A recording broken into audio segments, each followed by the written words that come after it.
Tere! Räägime metsadest.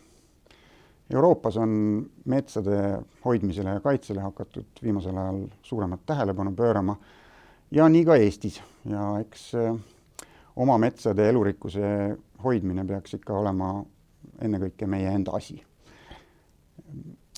Loodusrikka Eesti projektis on metsateema võimalik kokku võtta 4 põhilise punktina. Kõigepealt lähtume sellest, et Eesti on juba looduslikult osa metsavööndist ja pool kõigist Eestit asustavatest maismaaliikidest elab ka praegu metsas.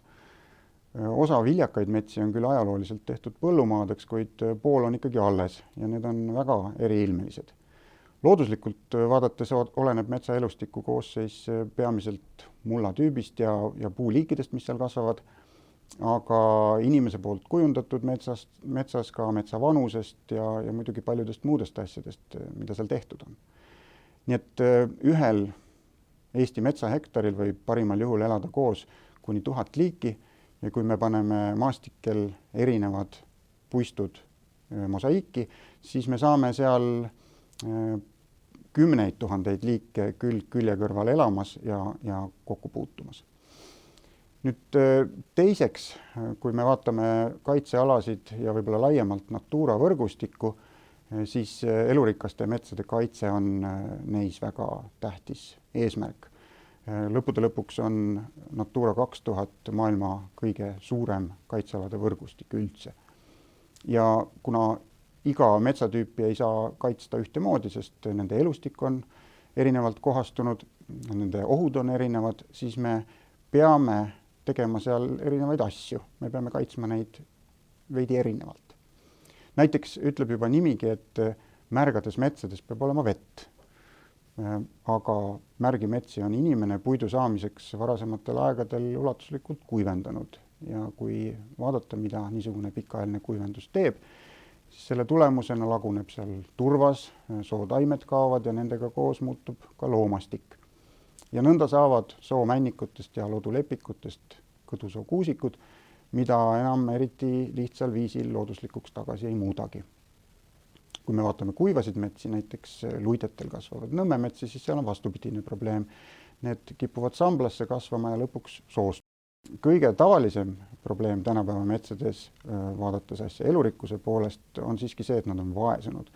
No näiteks on seal paljudele liikidele ebapiisavalt, võib-olla üldse surnud ja igivanu puid, laialehiseid puuliike, valgusrikkaid häilusid ja muud sellist, mis paljudele metsaliikidele meeldib.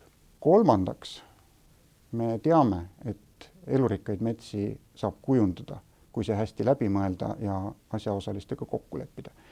Näiteks teadlased teavad üpris hästi, mida ja kui palju eri metsaliigid elujõuliste asurkondadena püsimiseks vajavad.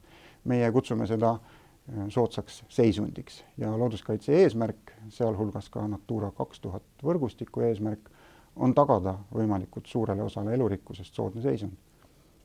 Ja selleks me peame iga metsatüübi puhul jälgima, et looduslikud alad oleksid piisavalt suured ja et nad oleksid ka omavahel liikide levimiskoridorideks ühendatud. Lisaks me peame mõtlema ka tulevikule. Kui ikkagi kliima või maakasutus ümberringi muutuvad, siis kuidas me saame aidata elurikkusel sellega toime tulla.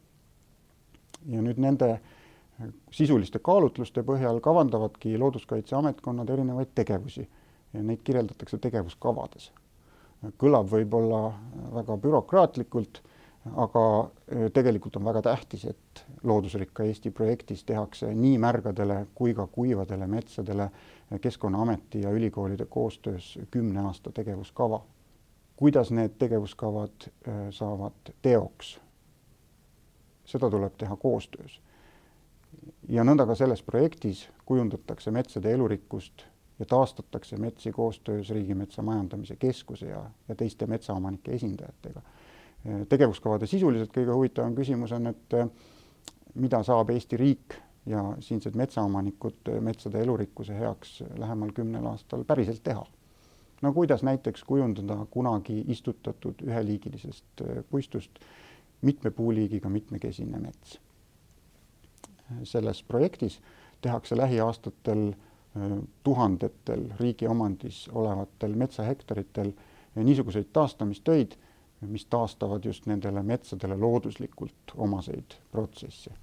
Kõige suurem ja olulisem nendest töödest on, et lodudes ja madalsoo metsades sulgetakse neid läbivaid vanu, aga seni toimivaid kraave. Kui meenutada Eesti lastekirjandust, siis võiks öelda, et selle töö eesmärgiks on, et pokud saaksid nendel aladel jälle oma varbad vette pista. Ja et võiks ju mõelda, et Eesti on metsane ja soine maa niigi, ent me peame aru andma, et pika inimtegevuse tulemusena on neid loodusliku veerežiimiga soometsi meil säilinud ainult murdosa.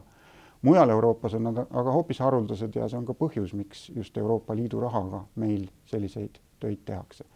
Nii et kokkuvõttes on loodusrikka Eesti metsateema võetav kokku mõttega, et meil 10 aasta pärast oleksid metsad veel paremini kaitstud ja nende tulevik oleks helgem.